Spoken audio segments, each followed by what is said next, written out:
आज के वीलॉग में बात करेंगे वज़ीर-ए-आज़म आज़ाद कश्मीर सरदार तनवीर इलियास के ताज़ा तरीन बयान के बारे में, जो कि उन्होंने आज़ाद जम्मू कश्मीर कानून साज असम्बली के बजट सेक्शन में तकरीर करते हुए कही है कि वो उन्होंने एक बूढ़े शख्स के, गरीब शख्स के बारे में मिसाल देते हुए वो खुद आपदीदा भी हो गए और उनकी आंखों से आंसू भी जो है वो जारी हो गए कि उन्होंने कहा कि हमारे मुल्क का, मेरे मुल्क का जो गरीब है वो अपनी बेटी का पाव गोश्त जो है वो नहीं खरीद के खिला सकता, जबकि दूसरी तरफ हमारे यहाँ जो है वो ज़कात कमेटी और दूसरे तीसरे शोबे में जो है वो शोबा सेहत देख लें, पुलिस देख लें, इवन के जो भी शोबा देख लें जो है वो सरकारी ऑफिसरान जो है वो माल इकट्ठा करने के चक्करों में होते हैं, जबकि इस कदर महंगाई बढ़ चुकी है कि उन्होंने मिसाल देकर ये कहा और आवदीदा हो गए कि जो एक बूढ़ा शख्स है वो अपनी बेटी को एक पाव गोश्त भी नहीं खिला सकता। तो इस मुल्क की किस्मत कब बदलेगी, हम आपको उस तरफ लिए चलते हैं कि उनकी तकरीर भी सुनाएंगे, उसके बाद जो है वो मैं इस पर फर्दर बात करूँगा। पहले तकरीर सुनिए। तो उसके अंदर एक पाव गोश्त नहीं खरीद सकते थे। बाबे ने क्या कहा? बाबे ने कहा मैंने अपनी बेटी के साथ ये वादा किया था कि तुम्हें पहले रमजान को गोश्त खिलाऊं। आप मुझे ये बताएं, इस रियासत के लोग कौन हैं?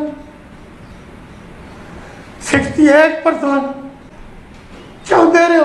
क्यों आके ज़कात में भर्ती होती? वो जो बूढ़ी औरत होगी उसका क्या होगा?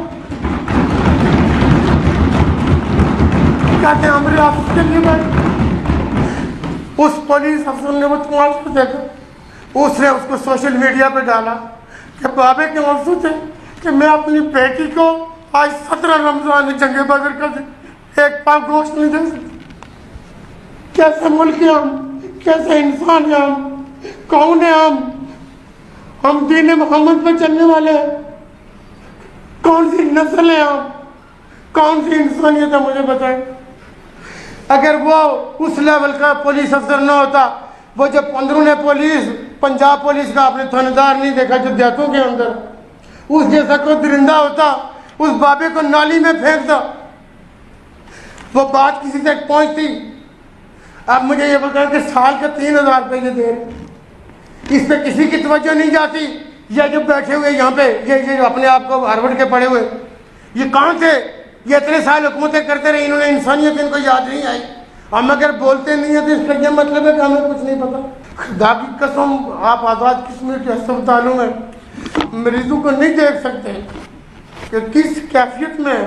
ये उस दिन मेरे साथ एक ख्वाजा साहब की हल्के की एक टीचर थी, उसने अपनी पोती के लिए नई चादर और तिलक का वो रखा हुआ था। मैंने कहा ये पढ़ी लिखी भी है, चले पैसे भी होंगे। मैंने उस डॉक्टर दरिंदे को कहा, मुझे सिफारिशें करते कि इस दरिंदे को न हटाओ, स्टे लेके प्रोटेक्शन। यहाँ आज़ाद कश्मीर का हर हफ्ते पहले स्टे लेके जेब में बैठा होता है। आज के व्लॉग में अपने मेज़बान मोहम्मद इरफान को इस पैगाम के साथ इजाज़त दीजिए कि अगर आपके आसपास में कोई गरीब है तो 3 टाइम खाने के वक्त उसका ख्याल रखें, उसकी छोटी छोटी ज़रूरियात अगर आप अफोर्ड कर सकते हैं तो उसका ख्याल रखें, ताकि जो है वो मेरे मुल्क का गरीब जो है वो तरस तरस कर और बिलक बिलक कर मर ना जाए। अपने मेज़बान मोहम्मद इरफान को इजाज़त दीजिए, इस वीडियो को लाइक कीजिए और मेरे चैनल को सब्सक्राइब कीजिए। बहुत शुक्रिया।